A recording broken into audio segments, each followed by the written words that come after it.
லண்டனிலிருந்து திவாகர் அவர்கள் நம்முடன் இணைந்து கொள்கின்றார். அரசியல் ஆய்வாளர். ஜனாதிபதி தேர்தல் முடிவுகள் தொடர்பில் நம்முடன் பேசிக்கொள்வதற்காக. வணக்கம் திவாகர். வணக்கம். ஜனாதிபதி தேர்தல் முடிவுகள் தற்பொழுது சில விடயங்கள் உத்தியோகபூர்வ அற்று வெளிவந்து கொண்டிருக்கின்றது. அதே நேரம் தேர்தல் முடிவுகள் வெளிவர இருக்கின்றது, உத்தியோகபூர்வமான முடிவுகள்.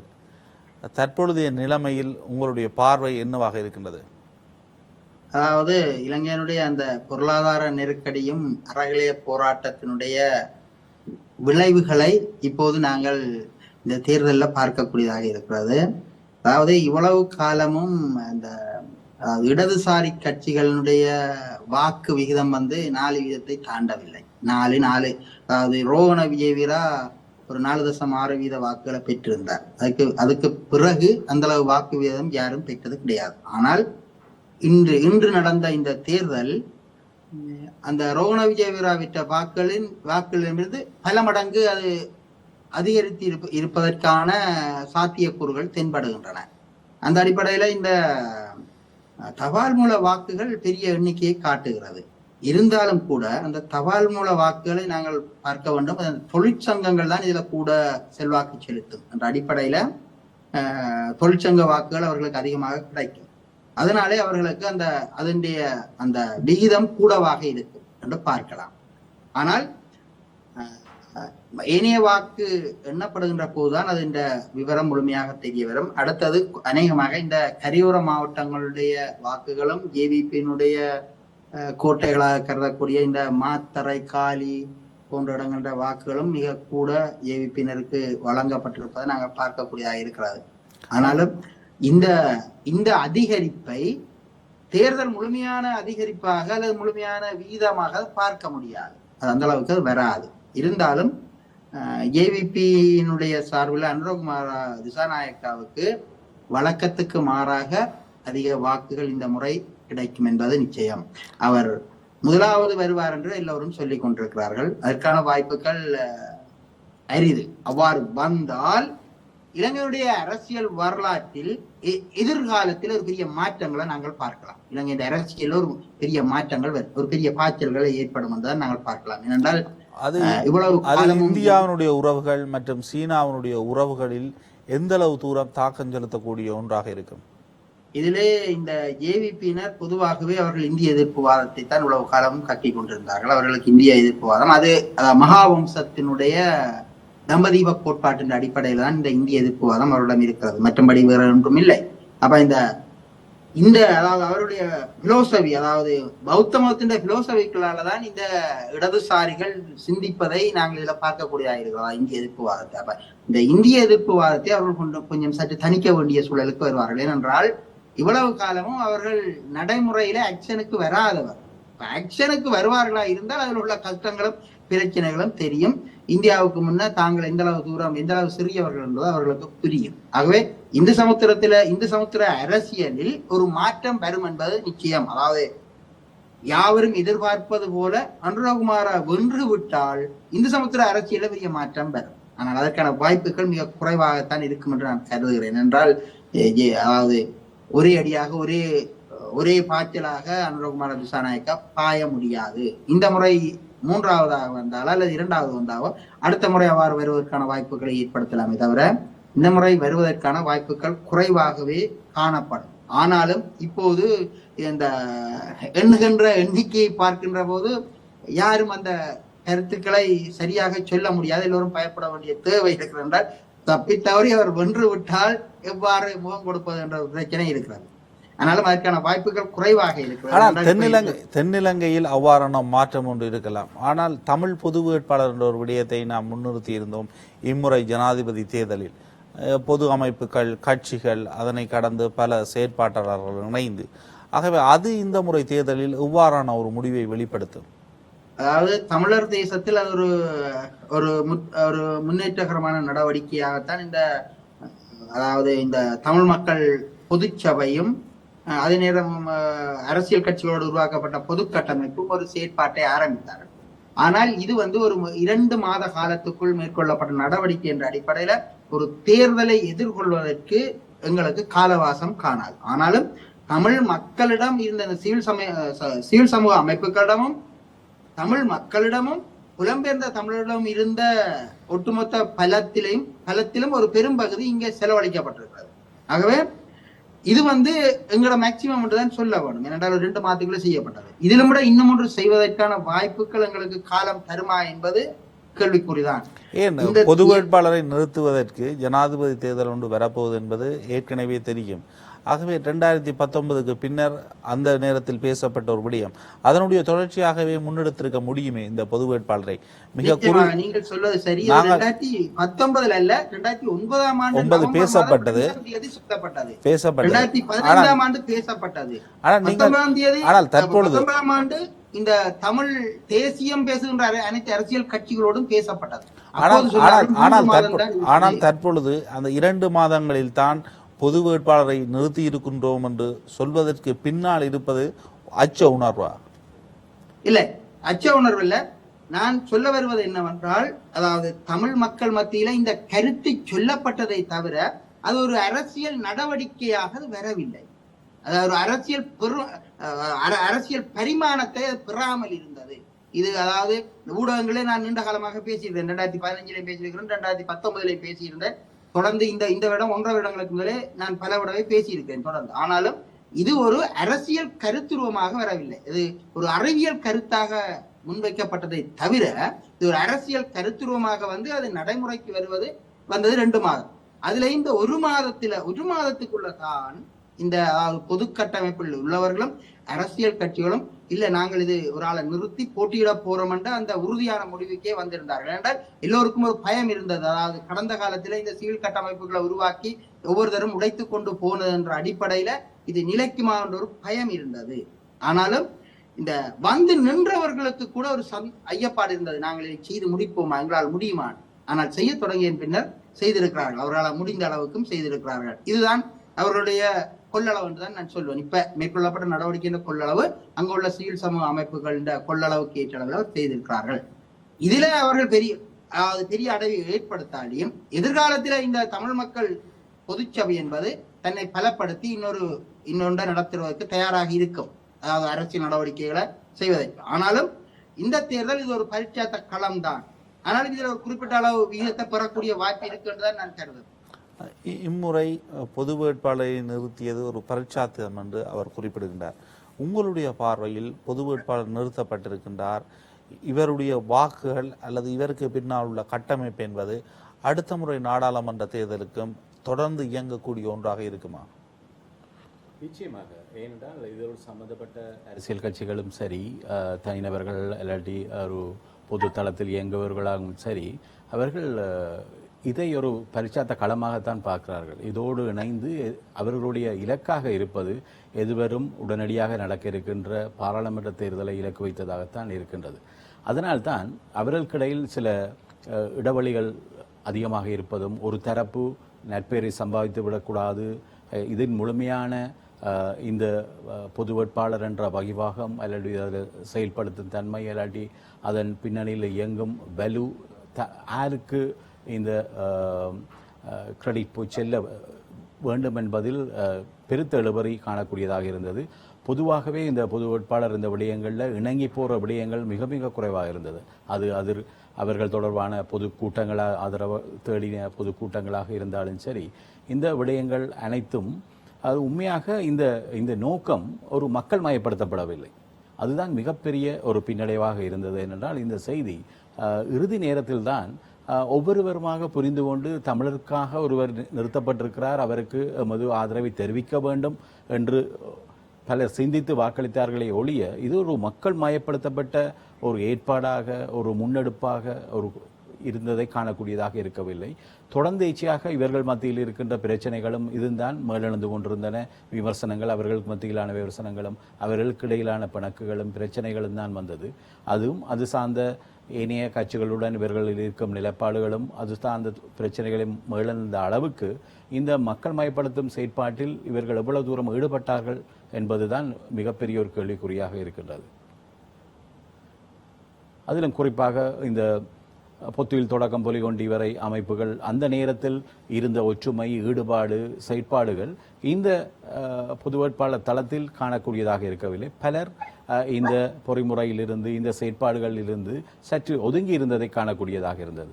மிக பிரதானமாக செயற்பாளர்களாக இருந்த இந்த பொத்துவில் பொலிகண்டி இந்த மக்கள் எழுச்சி செயற்பாடுகளில் ஈடுபட்டவர்கள் அதிகம் பேர் இந்த விடயத்தில் கருத்து தெரிவிக்காமல் சற்று ஒதுங்கி இருந்ததை நேரடியாக எங்களுக்கு காணக்கூடியதாக இருந்தது. அது மிகப்பெரிய ஒரு பின்னடைவாக கருதப்படுகின்றது. பொது கட்டமைப்பினர் தொடர்ச்சியாக நாடாளுமன்ற தேர்தலிலும் இணைந்து செயற்படுவதற்கு அதிக வாய்ப்பு இருக்கின்றது என்று ராயன் குறிப்பிட்டிருந்தார். திவாகர் அவர்கள், நீங்கள் என்ன நினைக்கின்றீர்கள்? அந்த கட்டமைப்பு அதனை நோக்கி செயற்படுமா? அதாவது பொது கட்டமைப்பு என்பது ஜனாதிபதி தேர்தலுக்காக உருவாக்கப்பட்ட கட்டமைப்பு. அது இன்றுடன் அது காலாவதி ஆகிறது. ஆனாலும் இந்த பொது கட்டமைப்பை தொடர்ந்து நீடிப்பு செய்வதற்கு இன்னும் ஒரு புரிந்துணர்வு உடன்படிக்கைக்கு போக வேண்டும். அவ்வாறான ஒரு புரிந்துணர்வு உடன்படிக்கையை அவர்கள் தொடர்ந்து மேற்கொள்ள வேண்டிய கட்டாயம் பெறும். ஒன்று, அதாவது தமிழ் தேசியம் பேசுகின்ற கட்சிகள் பெற்ற வாக்குகள் கடந்த தேர்தலில் ஒரு 3,40,000. அந்த 3,40,000 வாக்கு அளவில் இந்த பொது வேட்பாளர் பெறுவாராக இருந்தால் பெரும்பாலும் எல்லா கட்சிகளும் இந்த உடன்படிக்கைக்கு வர வேண்டி இருக்கும். இன்றுடன் திவாகர் நீங்கள் கூறுவது போன்று இன்றுடன் அந்த பொது கட்டமைப்பு காலாவதியாகும் என்றால் என்னத்திற்காக பொது வேட்பாளருக்கு மக்கள் வாக்களித்திருந்தார்கள் அல்லது வாக்களிக்க வேண்டும் என்று கேட்டிருந்தார்கள் என்பது மிகப்பெரிய கேள்வியாக மாறும் அல்லவா? நீங்கள் இந்த வாக்குகளை கொண்டு அடுத்த கட்ட செயற்பாட்டுக்கு செல்ல வேண்டும். அவ்வாறு செல்ல மாட்டோம் என்றால் அந்த கருத்தியல் தவறானது ஒன்று அல்லவா? இல்ல, அப்படி இல்லை. இது அதாவது தமிழ் மக்கள் பொதுச்சபை எடுத்த நடவடிக்கை. தமிழ் மக்கள் பொதுச்சபை என்பதுதான் இந்த தேர்தலை எதிர்கொள்றார். அந்த தேர்தலுக்கு அரசியல் கட்சிகள் கட்டாயம் துணை இருக்க வேண்டும். அரசியல் கட்சிகள் இதுல பங்கு வைக்க வேண்டும். ஆகவேதான் அரசியல் கட்சிகள் பங்கு வைத்து ஒரு புரிந்துணர்வு உடன்படிக்கை ஏற்படுத்தப்பட்ட அந்த புரிந்துணர்வு உடன்படிக்கை தான் நீங்கள் சொல்ற பொது கட்டமைப்பு. அந்த ஒரு உடன்படிக்கை என்பதுதான் பொது கட்டமைப்பு இயங்குறது. அந்த பொது கட்டமைப்பு என்னதை சொல்லுது என்றால், இந்த வருகின்ற ஜனாதிபதி தேர்தலில் நாங்கள் ஒரு பொது வேட்பாளரை நிறுத்தி இந்த தேர்தலை முகம் கொடுக்க போகிறோம். இது இந்த அரசியல் கட்சிகள் இந்த தமிழ் மக்கள் நலன் சார்ந்து தமிழ் மக்களை ஐக்கியப்படுத்துவதற்கும் ஒரு குடைக்குள் கொண்டு வருவதற்கான ஒரு முயற்சிக்கு இருதரப்பினரும் ஒத்துக்கொண்டு வேலை செய்தவர். இப்போது ஒரு குடைக்குள்ள குறிப்பிட்ட மக்கள் தொகையை கொண்டு வந்திருக்கிறோம். இனி அடுத்த தேர்தலுக்கு அது இன்னொரு உடன்படிக்கை ஒன்றை செய்வினோம். அது ஒரு புதிய உடன்படிக்கை ஒன்று. இரண்டால் இது இந்த உடன்படிக்கை சாராம்சம் என்ன எழுதப்படுது என்றால், ஜனாதிபதி தேர்தலுக்கு என்றால் எழுதப்படுது. நீங்கள் பொது தேர்தலுக்கு பயன்படுத்துவீர்கள் அப்படி இல்லை, புதுசு ஒன்று வரும். நாங்கள் ஒற்றுமையை வெளிப்படுத்த போகின்றோம், இனத்தினுடைய திரட்சியை காட்ட போகின்றோம். ஆகவே அந்த ஒற்றுமை திரட்சி என்பது தொடர்ச்சியான ஒன்றாக இருக்க வேண்டும் அல்லவா? இந்த ஒற்றுமையை எவ்வாறு கொண்டு வர போகிறோம் என்றால், இங்கே அதாவது சிவில் சமூக அமைப்பு எல்லா இடங்களிலும் உள்ள சிவில் சமூக அமைப்புகளை ஒன்றுபடுத்தி விடும். இந்த அடுத்த தேர்தலுக்கு இடையில் பெரும்பான்மையாக ஒன்றுபடுத்திவிடும். அவர் ஒன்றுபடுத்தினால் எல்லா கட்சிகளும் ஒரு குடைக்குள்ள பெருவி கட்டாயம் பெருமினம் எல்லாரும் ஒரு உடன்படிக்கைக்குள்ள வந்தால் இது தொடர்ச்சியாக இப்ப ஒரு ஒற்றுமையை ஒரு மேசையில இருந்து பேசினால்தான் அடுத்த மேசையில திருப்பி பேச முடியும். இப்ப ஒரு சுமூகமான ஒரு பேச்சு நடந்து வேலை செய்திருக்கணும். ஒன்றாக தங்களுடைய நல்லெண்ணத்தை எல்லாரும் காட்டி இருக்கிறான். அப்ப எதிர்காலத்திலே எல்லா கட்சிகளும் பெறுவதற்கான வாய்ப்புகளை இது ஏற்படுத்தும். ஆகவே நீ புதுசா ஒன்று அடுத்த தரம் செய்ய அது இன்னொரு வகையாக, அதாவது இந்த இப்ப இருக்கிற அசம்பிளில தமிழ் மக்கள் பொதுச்சபையில இருக்கிற 25 இணைப்பாளர்கள் இருக்கிற எதிர்காலத்தில் 50 பேர் வருவினா. இவர் கூறுவது போன்ற ஒரு நடைமுறை பொருத்தமான ஒன்றா அல்லது இது ஒரு மக்களுக்கு ஒரு தெளிவின்மையான செய்திகளை வெளிப்படுத்தக்கூடிய ஒன்றா? நிச்சயமாக இது தெளிவில்லாமல் தான் இருக்கிறது. அதில் ஒரு கோஷம் கூட சொல்லப்பட்டது, இந்த பொது வேட்பாளர் முன்னெடுப்பில் மக்கள் ஆதரவோடு இந்த செய்தியை நாங்கள் சர்வதேசத்துக்கு கொண்டு போவோம். தமிழர்களின் இழப்புகள், தமிழர்களின் பாதிப்புகள், உரிமைக்கான போராட்டம் தொடர்பாக நாங்கள் இந்த சர்வதேசத்தின் கவனத்தை இதனூடாக ஈர்க்கப் போகிறோம் என்று கூட சொல்லப்பட்டது. இது இந்த விடயத்துடன் ஜனாதிபதி தேர்தலுடன் முடிவடையும் என்ற ஒரு கருத்தியல் நான் அவரின் உரையாடலில் இருந்து கேட்க முடிந்தது. ஆனால் இந்த கட்டமைப்பு இன்றுடன் இல்லை என்றால் அது ஒரு தவறான செய்தி அல்லவா? இல்லையா? இல்லை, நான் சொல்வதை நீங்கள் தவறாக புரிந்து கொள்கிறீர்கள். ஏனென்றால் இப்போது 7 கட்சிகள் தான் இருக்கிறது. 7 கட்சிகள், 7 அமைப்புகள். தேர்தலுக்கு தனி 7 கட்சிகள் தான் இருப்போம் என்று சொன்னால் நாங்கள் ஜனநாயக விரோதிகளாக மாறிவிடுவோம். இன்னும் 4 கட்சி வரும். அப்ப நாங்க அவர்களை இணைக்க புதுசா ஒன்று எழுத வேண்டி வரும். அதான் பிரச்சனை. நீங்கள் இப்ப நாங்கள் இந்த சங்க சின்னத்துல போட்டியிட்ட இவ்வளவு பேர் தான் அடுத்த தேர்தலில் வந்து நிக்க போறோம் என்று சொன்னால் இது நாங்கள் குறுப்பிசமா போறது மாதிரி இருக்கும். அப்படி இல்ல, உங்களுடைய கொள்கையை ஏற்றுக்கொண்டவர்கள் இணைந்து கொள்ள முடியுமே. அதான் சொல்றேன், அப்படி இணைந்தால் புதுசா ஒன்று எழுத வேண்டி வரும் என்று நான் சொல்றேன். அதைத்தான் நான் சொல்றேன். இல்ல, இருக்கின்ற ஒப்பந்தத்துக்கு அவர்கள் கையொப்பம் வைக்க முடியுமே. அந்த ஒப்பந்தத்திலே இருக்கின்ற தேர்தல் ஜனாதிபதி தேர்தலுக்கு தான் எழுதப்படுது. இல்ல, அங்கதான் இருக்குது. அதை இது மாற்றி அமைக்கப்படும். தற்பொழுது வாக்குகளை அணி இருக்கும், இந்த அணி இருக்கும், ஆனால் புதிதாக கொண்டு எழுதப்படும் என்றுதான் சொல்றேன். தவறா இல்ல, நீங்கள் கூறுவது எனக்கு புரிந்து கொள்ளக்கூடியதாக இருக்கின்றது. நீங்க டெக்னிக்கலாக சொல்லுவீங்க இன்னும் ஒரு ஒப்பந்தம் என்று. ஆனால் ஒப்பந்தத்தை கடந்து தற்பொழுது தேர்தல் விஞ்ஞாபனம் ஒரு முதன்மையான விடயமாக மாறிவிட்டது. இனி இந்த தேர்தல் விஞ்ஞாபனத்தை ஏற்றுக்கொண்டால் அவர்கள் இணைந்து செயற்பட முடியும். அவ்வளவுதான் அதனுடைய விளக்கம். இல்ல, இனி இந்த தேர்தல் விஞ்ஞாபனம் தான் உங்களுடைய எக்ரிமெண்ட், உங்களுடைய ஒப்பந்தம் என்பது இந்த தேர்தல் விஞ்ஞாபனம். ஆகவே மீண்டும் நாங்கள் எழுத வேண்டிய அவசியம் இல்லை. தொடர்ச்சியாக உங்களுடன் இணைந்து பணியாற்றுவது அல்லது நீங்கள் தொடர்ந்து வெளிநாடுகளை எவ்வாறு கையாள போகின்றீர்கள் என்பதுதான் தற்பொழுது இருக்கின்ற அடுத்த கேள்வி, இல்லையா? அதுல அந்த அந்த அதுல எழுதப்பட்ட எக்ரிமெண்ட்ல என்ன இருக்கு? ஜனாதிபதி தேர்தல் என்று மாத்திரம் தான் இருக்கு. இல்ல, நீங்கள் அந்த எக்ரிமெண்டை பற்றி அதிக அளவு பேசுகின்றீர்கள். அந்த எக்ரிமெண்ட் மீறப்பட்டு விட்டது. அது என்ன கூறியது? இல்லை, அது என்ன கூறியது? ஒற்றுமையாக நாங்கள் எல்லா இடங்களிலும் நிற்போம் என்று. ஜனாதிபதியை தனியே சந்திக்கின்றார்கள், இந்திய தூதுவரை தனியே சந்திக்கின்றார்கள், வெளிநாட்டு ராஜதந்திரிகளை தனியே சந்திக்கின்றார்கள். ஆகவே அங்கு ஒற்றுமை கிடையாது. ஆகவே அந்த எக்ரிமெண்ட் மீறப்பட்ட ஒன்று. இதுல ஒரு விஷயத்தை நாங்கள் பார்க்க வேணும். எங்களுடைய அரசியல் கட்சிகள் நாங்கள் வந்து ஒரு ஜனநாயக முறைமைக்குள்ள வாழ்கிறோம் என்றால் அந்த பேரால வாழ்கிறோம், ஜனநாயக முறைமைக்குள் இல்லை எங்களோட கட்சிகள் ஒன்று. ஆகவே இவ்வாறான தவறுகள் எல்லாம் நடக்கும். இதை சீர் செய்கிறது தான் இது தொடர்ச்சியான வளர்ச்சியை காட்டும். அப்ப இது எதிர்காலத்தில் சீர் செய்யப்படும். எதிர்காலத்தில் இப்படி நடக்காதவாறு கட்டுப்படுத்தப்படும். அப்படித்தான் பாரு. அது இது ஒரு வளர்ச்சியை காட்டணும். இப்ப ஒப்பந்தத்தில் விட்டு போட்டு கண்டபடி எல்லாரும் போய்கொண்டிருந்தால் அது வளர்ச்சி இல்லை, அது சீரழிவை தான் காட்டும். ஆகவே இது இன்னும் கொஞ்சம் இறுக்கமாக வரும். இதனை வேறு முறையில் கூறுவதாக இருந்தால், இந்த பொது கட்டமைப்பினர் அல்லது பொது அமைப்பினர் ஒரு மக்கள் திரட்சியான போராட்டத்தை காட்டி எங்களுக்கு பின்னால் மக்கள் இருக்கின்றார்கள் என்ற பிம்பத்தை உருவாக்கியதன் பின்னர் கட்சிகளுடன் ஒப்பந்தம் செய்திருக்க வேண்டும்.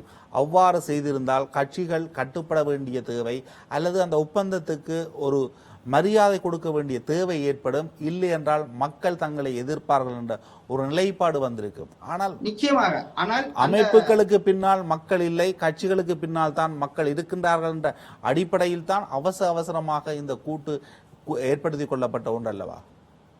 அப்படி இல்லை. அதாவது இந்த பொதுமக்களுடைய சிவில் சமூகங்கள் இணைந்து ஒரு வேலை செய்ய அது அரசியல் வேலை திட்டம் என்று வரைக்க அரசியல் கட்சிகள் இருக்க வேண்டும். அவர்களுக்கு ஒரு வகிவாகம் இருக்கிறது.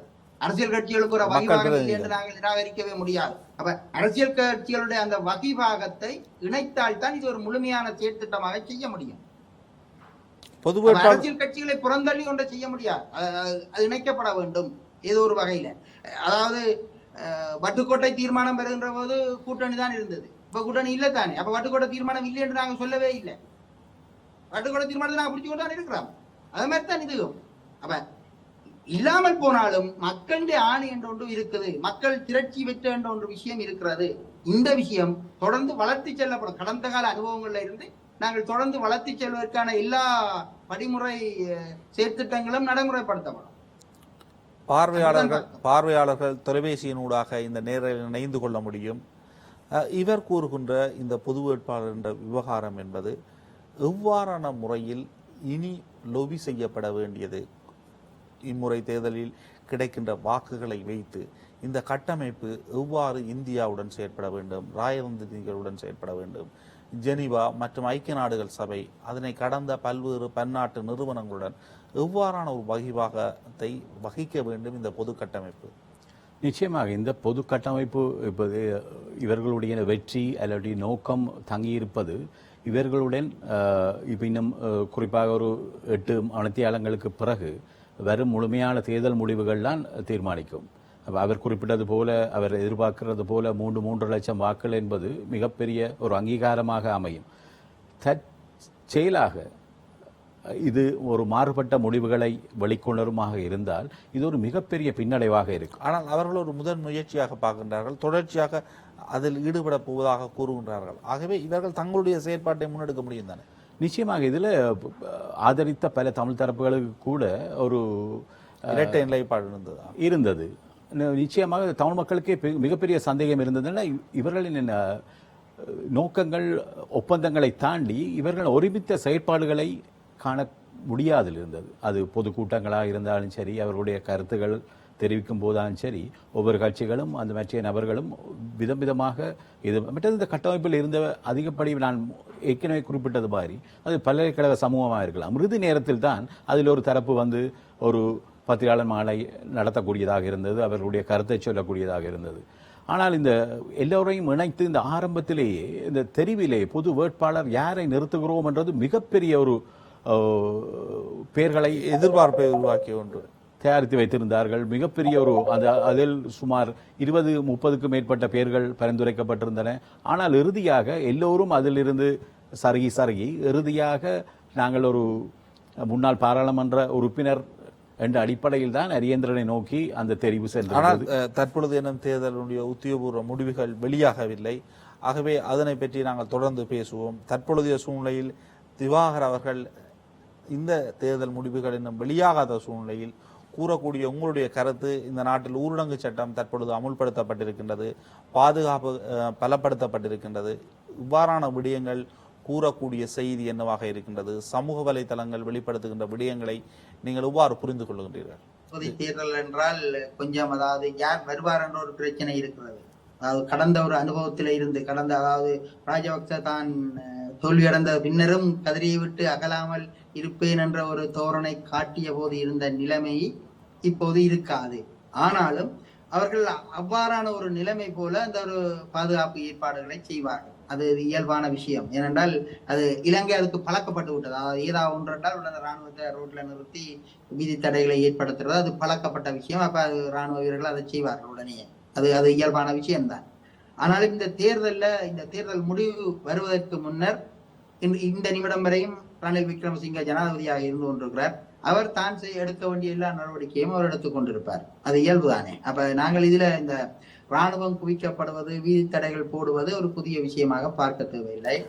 ஆனாலும் இந்த தென்பகுதியில பெரிய எதிர்பார்ப்பு இருக்கிற பட்சத்தில், அதாவது அனுராவுக்கான ஆதரவாளர்கள் பெரும் எதிர்பார்ப்போடு இருக்கிற போது அனுரா தோல்வி அடைந்தால் கலவரங்கள் வருவதற்கான வாய்ப்புகள் இருக்கிறது. அப்ப அதை கட்டுப்படுத்துவதற்கு அவர்கள் கூடுதலான ராணுவ பிரசன்னத்தை வீதிகளிலே உருவாக்குவார்கள். அது வடக்கிலும் விட தெற்குல தான் அந்த நிலைமை இருக்கும். அப்ப இந்த நேரம் இணைந்து கொண்டு உங்களுடைய கருத்துக்களை பரிமாறிய திவாகர் அவர்களுக்கு மிக்க நன்றிகள். தொடர்ந்தும் உங்களை நேரனை இணைத்துக் கொள்கின்றோம் தேர்தல் முடிவுகளின் பின்னர்.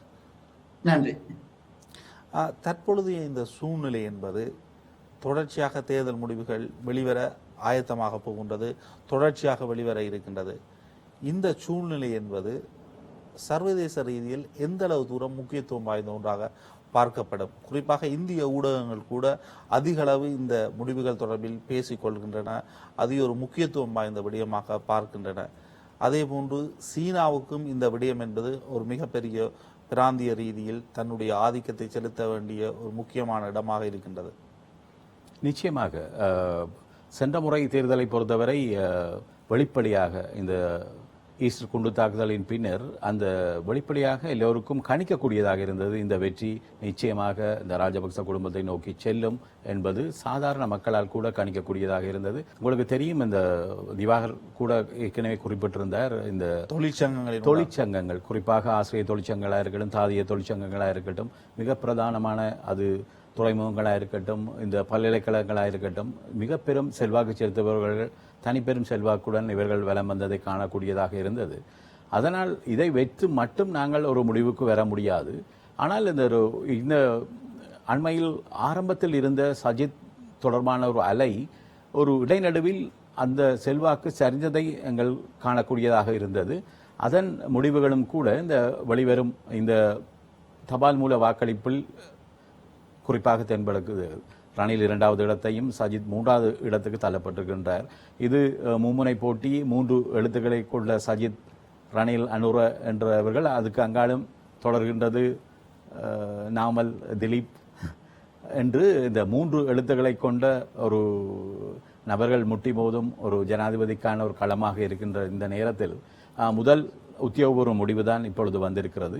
ஏனைய மாவட்டங்கள தபால் மூல வாக்களிப்பின் போக்குகளை பார்க்கும் பொழுது அதுவும் குறிப்பாக சற்று வித்தியாசம் இருக்கின்றது. தெற்குக்கும் எங்களுடைய வடக்கு கிழக்கு தமிழர்கள் சரிந்து வாழும் மாகாணங்களை பொறுத்தவரை அதன் போக்கை நாங்கள் அவதானிக்கும் பொழுதுதான் தெரியும் இந்த தேர்தலின் மக்கள் முடிவுகள் எதை நோக்கி நகர்கின்றது என்பதை நாங்கள் ஊகிக்கக்கூடிய மாதிரி இருக்கும். தற்பொழுதைய தேர்தல் நிலவரம், தற்பொழுதைய நாட்டினுடைய நிலவரம் தொடர்பில் அறிந்து கொள்வதற்காக ஊடகவியலாளர் வித்தியாதரனுடன் தொடர்ச்சியாக அழைப்பை எடுத்துக்கொண்டிருக்கின்றார்கள் தயாரிப்பு குழுவினர். அதனுடன் நான் இதற்கு முன்னர் இந்த தேர்தல் முடிவுக்கு முன்னர் கேட்ட கேள்வி, இந்திய ஊடகங்களாக இருக்கலாம் அல்லது சீனாவாக இருக்கலாம், இந்த தேர்தல் தொடர்பில் மிக முக்கியமான ஒரு பார்வையை செலுத்துகின்றார்கள். ராஜேந்திர வட்டாரங்கள் அனைத்தும் இலங்கை பூராக சென்றிருக்கின்றார்கள். பல கணிப்புகள் மேற்கொள்ளப்பட்டிருக்கின்றது. இதனுடைய விளைவு எதனை நோக்கியதாக மாறும்? நிச்சயமாக போன தேர்தலை பொறுத்தவரை இலவாக கணிக்கக்கூடிய கணிப்பாக இருந்த காரணத்தினால் அவர்கள் அந்த ராஜபக்ச தரப்பு, குறிப்பாக கோட்டாபய ராஜபக்ச வெற்றி பெறுவார் என்பது வெளிப்படையாக தெரிந்த ஒரு கணிப்பாக இருந்ததனால் அவர்களுடைய ஊடாட்டம், அவர்களுடைய நடவடிக்கைகள், ஈடுபாடுகள் அவர்களுக்கு இலகுவாக இருந்தது. என்றால் சீன தரப்பு கூட எந்த நேரமும் ராஜபக்ச குடும்பத்தை தங்களுடைய நண்பர்கள் என்று அழைத்துக் கொள்வதுண்டு. அதே நேரம் இந்த மஹிந்த ராஜபக்ச தொடங்கி அந்த ராஜபக்ச குடும்பங்கள் கூட இந்த சீனாவையும் மேற்குலகையும் இந்தியாவையும் சரியாக கையாளக்கூடியவர்களாக 3 தரப்புகளையும் இலவாக கையாண்டு தங்களுடைய நன்மைகளை பெற்றுக்கொள்ளக்கூடியதாக இருந்தது.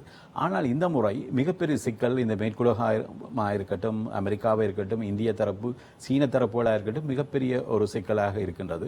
அதே நேரம் இந்த அனுராவின் எழுச்சி அல்லது ஜேவிபியின் எழுச்சியானது அவர்களை கொஞ்சம் அச்சம் கொள்ள வைக்கக்கூடிய சூழல் ஒன்று இருக்கிறது. இந்திய தரப்பாக இருக்கலாம், மேற்குலகம், அமெரிக்கா தரப்புகளை கொஞ்சம், ஏனென்றால் இவர்கள் இந்த இடதுசாரி போக்கூடியவர்கள் என்ற ஒரு காரணத்தினால் இயல்பாகவே சீன சார்பு, சீன கம்யூனிஸ்ட சார்பு, சீன ஆட்சி சார்ந்த நபர்களாக இவர்கள் தொடர்ந்தேச்சையாக அவர்களால் நிதி வசதிகளாலும் சரி ஏனைய இவர்களாலும் இவர்கள் தொடர்ந்தேச்சையான நல்லுறவும் அவர்களால் ஊட்டப்பட்டவர்களாகவும் இருந்த ஒரு காரணத்தினால் இவர்களுக்கு ஒரு அச்சம் இயல்பாக எழுவது ஒரு இது. அதன் காரணமாகத்தான் இந்திய அரசு கூட இவரை ஒரு முக்கியத்துவப்படுத்தி அழைத்திருந்தது. அவரை ஒரு இந்திய நாட்டுக்கு மற்ற ஒரு எதிர்க்கட்சி தலைவரைக்கு ஈடான ஒரு கௌரவம் அளிக்கப்பட்டு அவருடன் எதிர்கால திட்டங்கள் தொடர்பாக ஆராயப்பட்டிருந்தது. பல்வேறு தொடர்ந்தேச்சியான இந்திய ராஜதந்திரிகள் கூட தொடர்ந்தேச்சியாக இந்த ஜேவிபி தரப்பினருடன் தொடர் கலந்துரையாடல்களை நடத்தக்கூடியதாக இருந்தது. அதே நேரம் இதே ஐரோப்பிய நாடுகளின் தூதுவர்களாக இருக்கட்டும், அமெரிக்க தூதுவர்களாக இருக்கட்டும், தொடர்ந்தேச்சையாக இந்த ஜேவிபியுடனான உறவை பேணுவதில் முக்கிய கவனம் செலுத்தியிருந்தார்கள். எவ்வளவுக்கு அவ்வளவு நடைமுறையில் இருக்கிற ஜனாதிபதி உடனான உறவுகள் விட சற்று ஒப்பீட்டளவில் ஒரு முக்கியத்துவம் வழங்கப்பட்டதை காணக்கூடியதாக இருந்தது. ஏனெனில் இவர்கள் தாங்கள் எதிர்பார்க்காத விதமாக அவர் ஆட்சிக்கு வந்தால் அந்த உறவு, அவரை கையாளும் திறன் அல்லாட்டி அந்த உறவு இருக்க வேண்டும் என்பதில் அவர்கள் மிக கவனமாக இருந்ததை காணக்கூடியதாக இருந்தது. அது இந்திய தரப்பாக இருந்தாலும் அமெரிக்க தரப்பாக இருந்தாலும் இந்த மேற்குலக நாடுகளும் மிகவும் அந்த விடயத்துக்கு முக்கியத்துவம் கொடுத்து செயல்பட்டதை நாங்கள் காணக்கூடியதாக இருந்தது.